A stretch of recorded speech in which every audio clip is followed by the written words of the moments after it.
And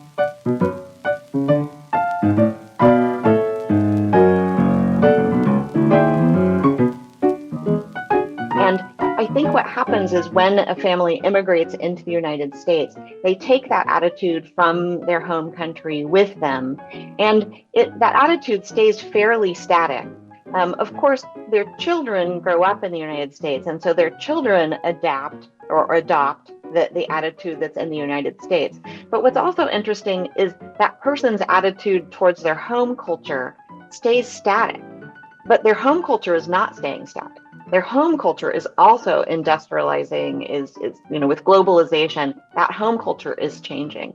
And so I think what we end up with is a lot of older people, kind of viewing other countries with a sense of longing, thinking that if they lived there, they might be respected and valued in a way that they don't feel in the United States. But I'm not sure if they went back or if they moved to that place that they would actually have that value, given how rapidly things have changed and globalization.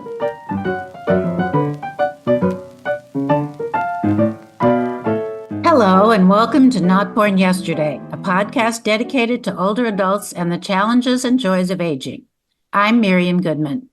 Not Born Yesterday examines the problems and solutions of growing older today. We bring you the wisdom and voices of experts in the field of aging and offer tips on how to feel your best, use your lifetime skills and experience, and make the coming months and years as fulfilling as possible. I'm Lynn Winter Gross. Not Born Yesterday is brought to you by Next Village SF, a local nonprofit providing older adults with support to help age in place.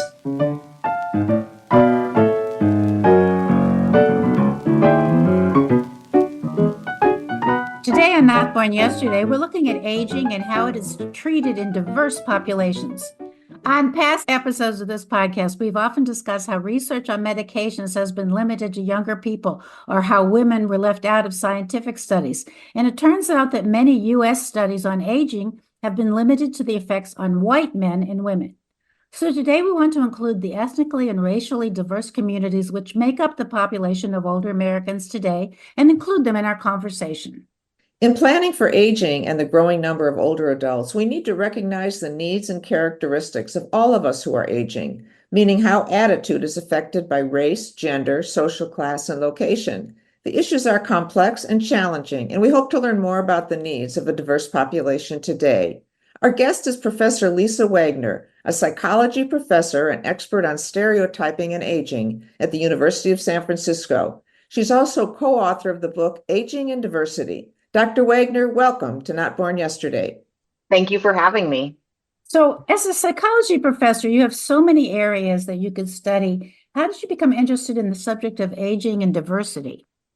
I really became interested first in aging, in part because aging affects us all, but yet we act as if it doesn't. And in the United States, we tend to distance ourselves from older people, talking about them as if they're a group separate from the rest of us. Right? We'll label them the elderly or senior citizens instead of just talking about older people or perhaps about people who happen to be older. And many of my students have an almost reflexive interest in working with children, but often do not consider working with older people. And so I became interested first in aging and how it might affect all of us as we age, and then gradually became interested in how the aging experience differs according to different elements of diversity. So what are some of the differences that you found in how different population groups deal with aging and how the attitudes affect the lives of older adults? In general, I think most of us probably are aware that the aging process is viewed negatively in the United States by mainstream US groups. But there is also evidence of this globally. So the World Health Organization has found evidence of ageism worldwide. But there's also evidence that some ethnic and cultural groups have more positive beliefs about the aging process than the mainstream US group. And so that's kind of a thing that is interesting to me as a social psychologist, our attitudes towards aging. And if we have that positive attitude towards aging, can it affect us in a positive way? And there's a social psychologist who I love her work, Becca Levy, who she talks about in Breaking the Age Code. She was inspired by her travels in Japan, noticing in Japan, for example, that there's a Japanese holiday. I'm not going to pronounce it right, but Kiro no Hai, Respect for the Aged Day, where people across the country will travel home to visit their elders, and then public ceremonies are held to honor older people who have reached milestones in their aging. And so that contrast between the Japanese approach to older people and that kind of inspired her own research to understand how negative age stereotypes might affect us as we age in terms of that. So there is evidence that different cultural groups have different attitudes. So for example, in Native American cultures, successful aging would depend not on having good health, but would depend on the ability to respond and manage declining health. So an approach to aging would focus on understanding the challenges that occur in aging and then highlight the adaptability that one has in response to those challenges. Whereas in more mainstream United States cultures, it seems more that our idea of successful aging is avoiding any negative ramifications of aging. And then once we hit those negative ramifications, the concern, of course, is that we'll have depression or that we feel shame that somehow we've done something wrong in terms of our aging process.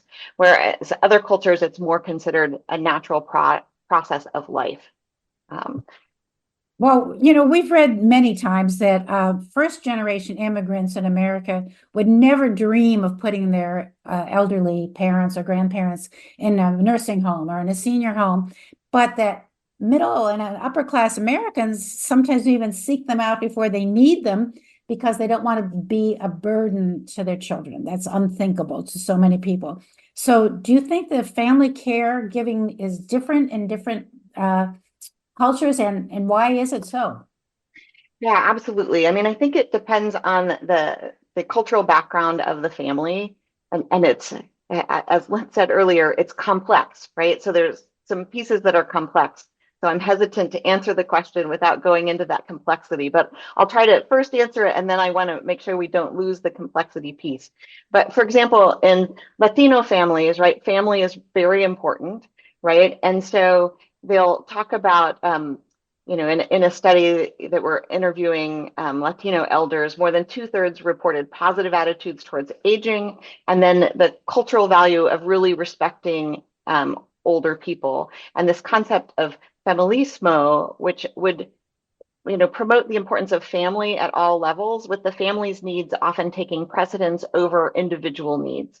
And so that relates to what you were saying, Miriam, about the idea that you would only put a family member in a nursing home as a very, very last resort kind of thing. And then similar for Asian Americans and Pacific Islanders, right? The cultural influence of Confucianism, right, promotes this filial piety, which sets expectations for obeying and respect and support and care for one parent throughout the lifetime, including old age. And so yes, in those cultures, these values are really explicit. But also in mainstream U.S. culture, in white families, it's not typical that a family would automatically decide for someone to go into a nursing home. So that decision is also, it's a very, very difficult one. And it's one that's done in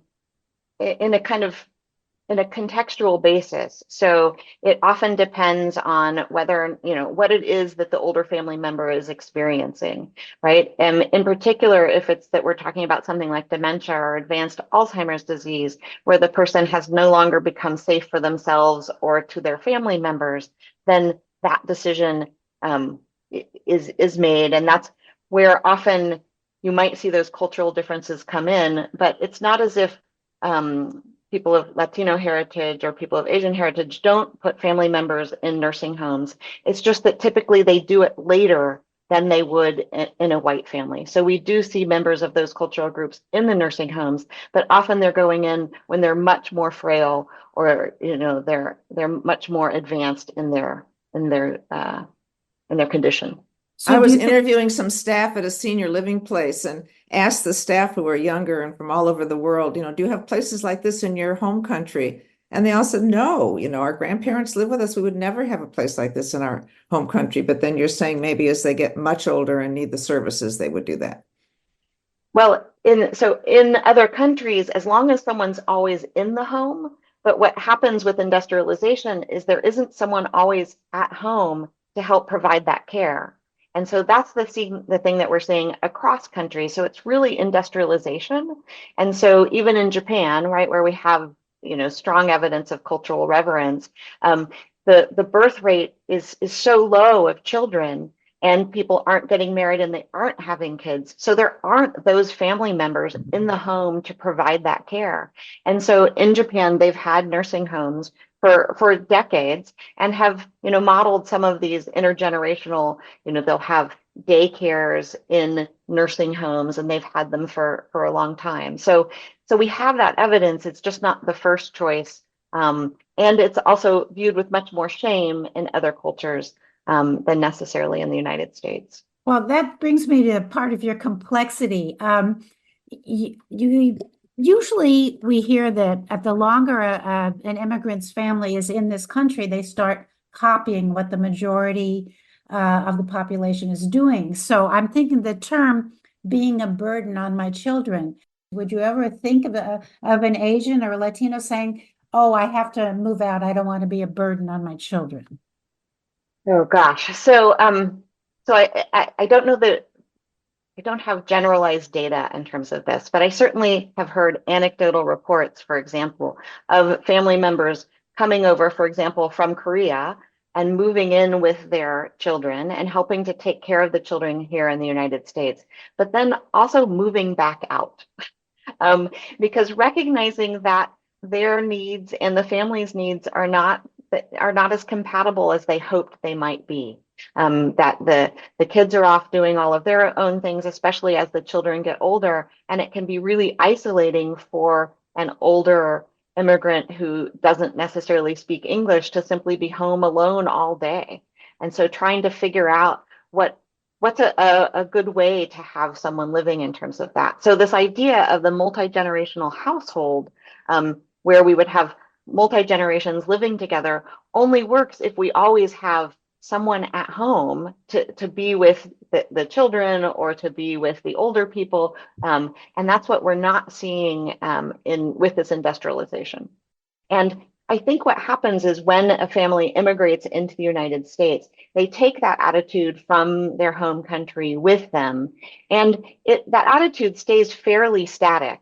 Of course, their children grow up in the United States, and so their children adapt or adopt the attitude that's in the United States. But what's also interesting is that person's attitude towards their home culture stays static, but their home culture is not staying static. Their home culture is also industrializing, is with globalization, that home culture is changing.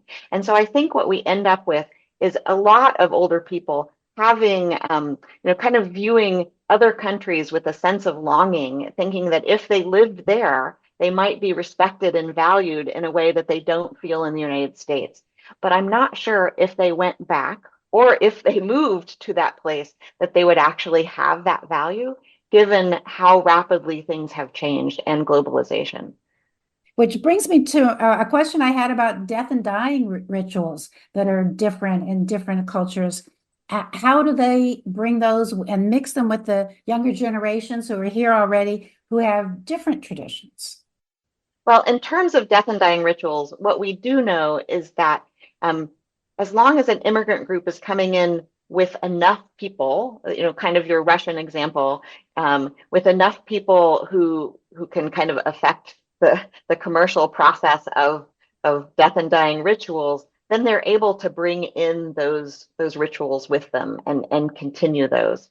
I think that the place that we typically see differences come up is more around planning for death and dying, and in particular when we're thinking about how do you share your wishes of what you want to have happen, right? If you can no longer speak for yourself, because there we do have big cultural differences in terms of what people are comfortable talking about and what people are comfortable saying. And so that is another place where these cultural differences come in, because in some cultures it's taboo to talk about death. And even in the United States, we don't like to talk about death. Doctors don't want to talk with us about death and what our wishes might be. But in other cultures, it's very taboo to do that. Some of our cultural groups are uncomfortable with writing down wishes, and so then more of a verbal connection. And in some cultures, it's the family that makes that decision. And so they would want to be, appointing a family member to be the person, usually an elder male, to be the person who would make those choices. I was thinking of the healthcare system and how elderly people are treated in the healthcare system from different cultures. And if they go into an American hospital, is there somebody that understands their culture, speaks their language, knows their wishes and what's generally happens in their culture? Do you see differences in that?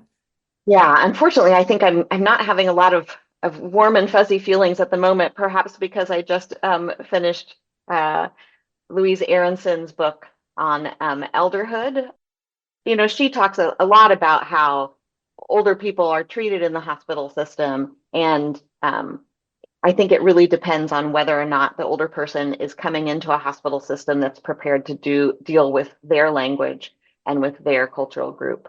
And I know, so one of the co-authors on the textbook, Aging and Diversity, Chandra Mehrotra, he's from India originally and moved to the United States in the mid 1960s. And he talked about, he was a professor for a long time in Duluth, Minnesota. And so one of the challenges of being in Duluth, Minnesota was that any kind of lifelong care is not going to provide a vegetarian environment that he and his wife would need. And so eventually what they did was worked with other South Asian immigrants, and they built a retirement community in Florida near Orlando called Shantiniketan, where they are all, aging in place there together. And so they have an environment where the food is something that I don't think we necessarily think how important that is.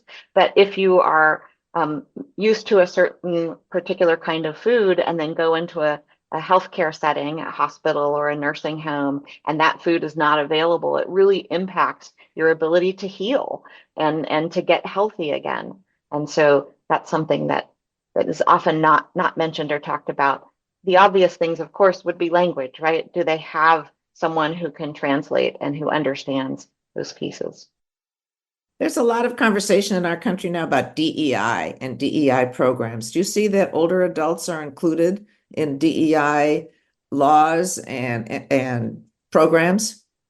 I don't see that at all. And in fact, I think typically when we talk about diversity, equity, and inclusion, that age is often not included in that discussion at all. And I think part of that's just a little bit of a blind spot. I think it's too soon to say if we've made any changes. I've certainly been worried with the aging of the boomer population, because as the boomers are young, there's such a focus on aging successfully and saying we're going to do aging differently, which in some respects further stigmatizes people who have physical disabilities. And so my worry with the boomers aging has been that we're actually going to have kind of a bifurcated aging attitude. So people who are healthy aging, they're great. But people who are experiencing any challenges in aging, they're even worse off than they were before, because somehow it's their fault. They didn't do aging correctly, and so now they're even to blame. So I'm worried about that. In terms of our government process. And so I think we all need to work hard to counter that. Now, that said, we do have things like the age-friendly movement. We have reframing aging, and we have this global recognition that ageism costs our society a tremendous amount of money.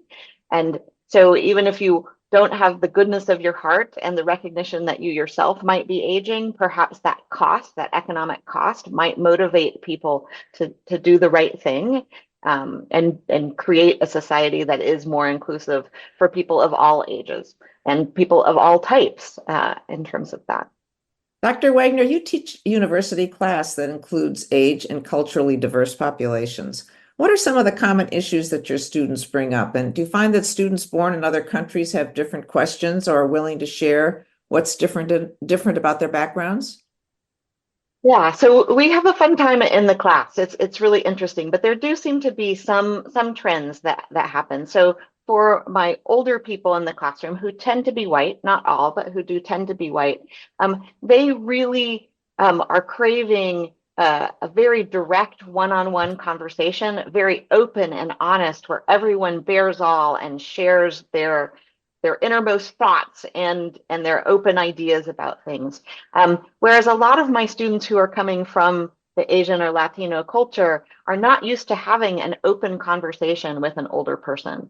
They would never admit to an older person what things they might be doing on the weekend or relationships they might be having. Those aren't things that they would share with an older person. So again, it's this complexity of we have this attitude that, oh, older cultures, the other cultures value older adults more. But with that comes a hierarchical relationship structure sometimes, where the younger people don't necessarily communicate with older people the way that white older people would like them to. And so I do a little bit of work with the younger people in advance to help explain that, what my older people in the classroom might be looking for is that direct, eye contact, that direct conversation, and to not be afraid to share their open thoughts with them.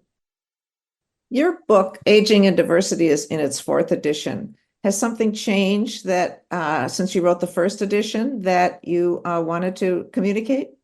I think the focus in terms of creating age-friendly communities is a really positive shift.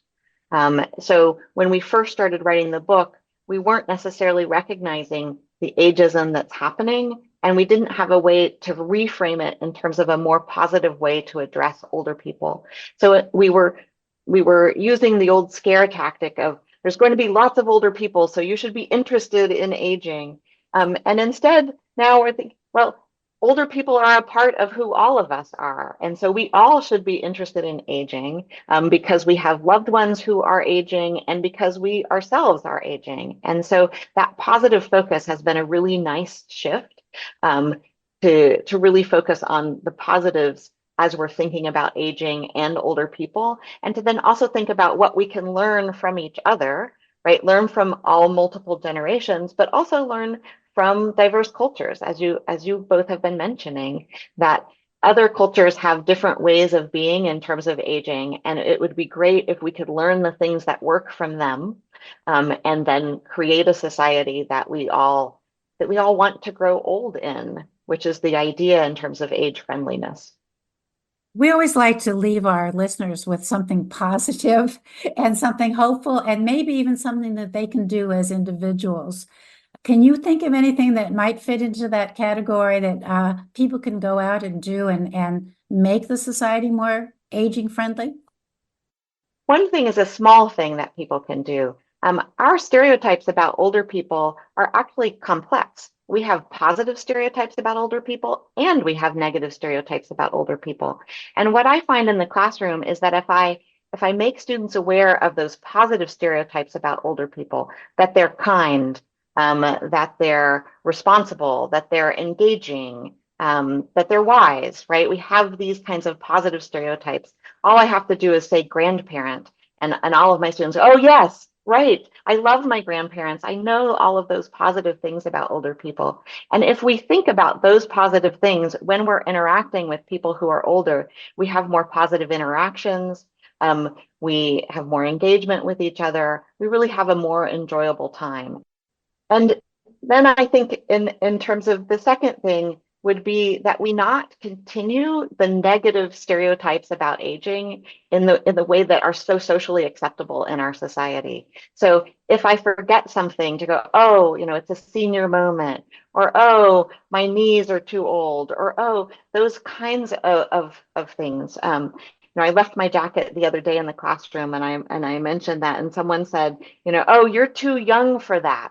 And again, that we don't want to continue these negative stereotypes about aging. Now, that said, we don't want to be Pollyanna about it.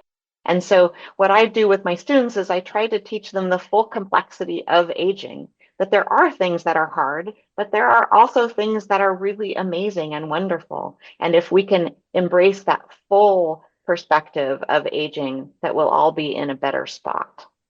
Thank you. This was so informative. Thank you, Dr. Wagner. Thank you for your time and for the information you gave us today. Our guest was Dr. Lisa Wagner of the University of San Francisco. Thank you so much for having me. I really appreciate it.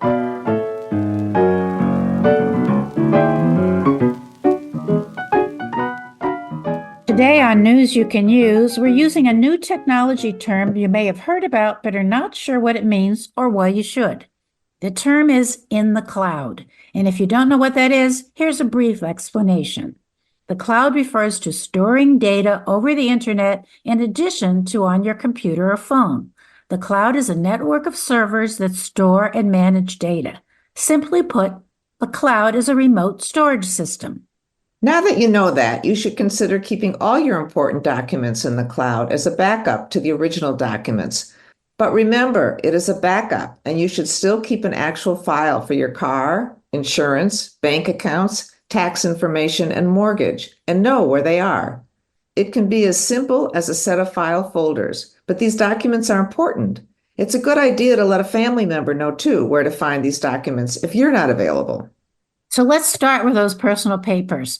Birth certificates, social security cards, marriage licenses, bank account information, passports, and divorce decrees should definitely be kept safe. Make digital copies on your computer of every single personal paper and place the original ones in a safe location. The same is true for all loan documents, such as mortgages, insurance policies, and car loans, even if they've been paid off. And before you shred those older papers, be sure you still have the digital copies on your computer and learn how to save to the cloud. Remember, cloud storage is a safe way to back up data. There are often no charges for opening an account and storing a certain amount of data. Since different systems store to the cloud differently, if you want to start the process, go to your favorite search engine and ask, how do I save to the cloud? You don't have to be a computer genius to upload your documents, but you will be greatly relieved to know that your important papers are backed up. Good luck.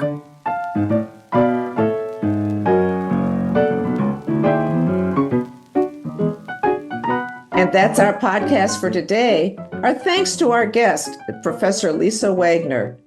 You can learn more about Next Village SF at their website, nextvillagesf.org. Our theme music is from Hook Sounds, and Jason Dahlstedt is our engineer. And thanks for listening. We would love to hear what you would like us to discover and discuss. Please contact us at notbornyesterdaypodcast.org. Follow us on Facebook and Instagram, and subscribe wherever you listen to podcasts. All of these are free and help us to know our audience better. Be well, stay strong, and remember, you weren't born yesterday. I'm Lynn Winter Gross. And I'm Miriam Goodman.